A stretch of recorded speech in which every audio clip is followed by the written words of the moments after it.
तर अभिजित सोनवणे आपले प्रतिनिधी पुन्हा एकदा आपल्यासोबत जोडले गेलेले आहेत। अभिजित, माझा आवाज तुमच्यापर्यंत पोहोचतोय?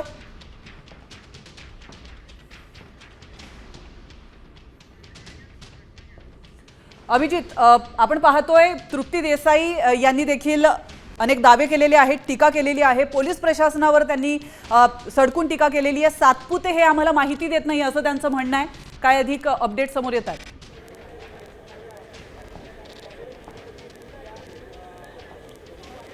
तृप्ती देसाई यांनी दावा केलेला आहे की या सगळ्या प्रकरणातील SITच्या प्रमुख ज्या आहेत तेजस्विनी सातपुते यांना आम्ही सातत्याने संपर्क करतोय। आमच्याकडे काही माहिती आहे जी आम्हाला त्यांना तपासाच्या कामी मदत होईल यासाठी द्यायची आहे, मात्र तेजस्विनी सातपुते आमचा फोन उचलत नाही किंवा आम्हाला रिप्लाय देखील करत नसल्याचं तृप्ती देसाई यांचं म्हणणं आहे। त्यामुळे त्या आमचा फोन का घेत नाही, आम्हाला त्यांना मदत करायची आहे अशा पद्धतीचा तृप्ती देसाई यांचा दावा आहे। मात्र आता सगळ्यात महत्त्वाची बातमी जी समोर येते त्यानुसार अशोक खरात याच्या मिरगावच्या फार्म हाऊसवरून पोलिसांच्या टीमने जे पिस्तूल जप्त केलेलं होतं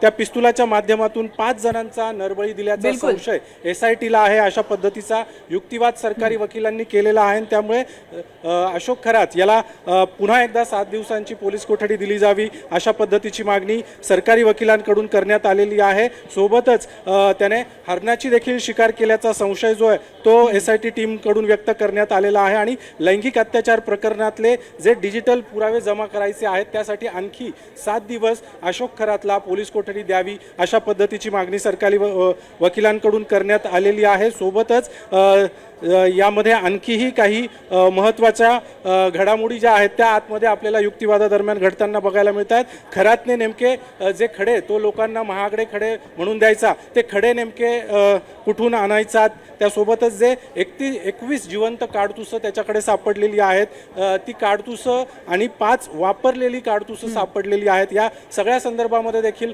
तपास करायचा आहे अशा पद्धतीची युक्तिवाद जो आहे तो सरकारी वकिलांकडून मारण्यात आलेला आहे। तो जो वाघ आणि साप दाखवायचा तो जिवंत होता की नकली याचा देखील तपास करायचा आहे असं सरकारी वकिलांचं म्हणणं आहे। त्यासोबतच पीडित महिलांची देखील संख्या वाढते, कारण पहिल्यांदा अशोक खरात याच्या विरोधामध्ये गुन्हा दाखल झाला तो मागच्या मंगळवारी आणि त्यानंतर 8 दिवसामध्ये आणखी 5 महिला पुढे आलेल्या होत्या आणि त्यांनी देखील आपली तक्रार दिलेली आहे।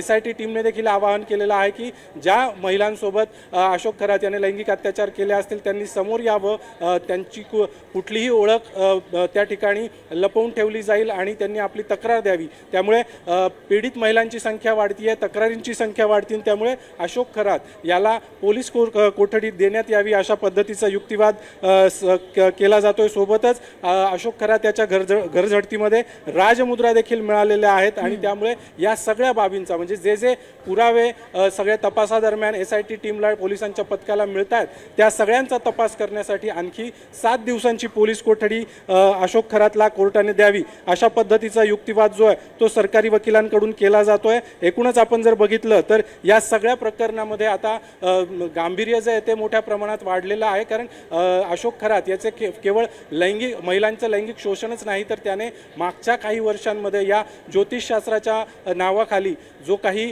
प्रचंड असा संपत्ती कमवलेली आहे, जमिनीची खरेदी विक्रीचे जे व्यवहार केलेले आहेत, अनेक शेतकऱ्यांना लुबाडल्याची, त्यांना धमकी दिल्याची तक्रारी देखील आता समोर यायला सुरुवात झालेली आहे। त्यामुळे केवळ महिलांचं लैंगिक शोषणच नाही तर अशोक खरात याचे आर्थिक व्यवहार असतील, त्याच्या मालमत्ता असतील, या सगळ्या संदर्भामध्ये आता SITला तपास करायचा आहे आणि त्यासाठी अशोक खरातला 7 दिवसांची पोलीस कोठडी दिली जावी अशा पद्धतीचा युक्तिवाद सध्या सरकारी वकिलांकडून केला जातोय। सोबतच लॅपटॉप आणि DVRचा देखील उल्लेख जो आहे तो या सगळ्या युक्तिवादादरम्यान करण्यात आलेला आहे। त्यामुळे अशोक खरात याला 5 दिवसांची पोलीस कोठडी कोर्टाने सुनावलेली आहे। आजपासून पुढचे 5 दिवस कोर्टाने अशोक खरात याला पोलीस कोठडी सुनावलेली आहे। युक्तिवाद संपलेला आहे आणि SITच्या टीमला आता पुढील तपास करण्यासाठी 5 दिवसांची पोलीस कोठडी अशोक खरातला देण्यात आलेली आहे। आत्ता काही वेळापूर्वी कोर्टाने अशोक खरात याला 5 दिवसांची पोलीस कोठडी सुनावलेली आहे आणि त्यामुळे आता पुढचे 5 दिवस पुन्हा एकदा अशोक खरातचा ताबा जो आहे तो SIT टीमकडे असणार आहे, कारण चौकशी कामी SIT टीमला अशोक खरात याची पोलीस कोठडी हवी होती आणि अखेर कोर्टाने देखील आता अशोक खरातला त्याला 5 दिवसांची पोलीस कोठडी सुनावलेली आहे. आता SIT टीमकडून अशोक खरात याला पुन्हा एकदा कोर्टाच्या बाहेर आणलं जात आहे आणि त्याला गोपनीय स्थळी पुन्हा एकदा चौकशीसाठी नेण्यात येणार असल्याची माहिती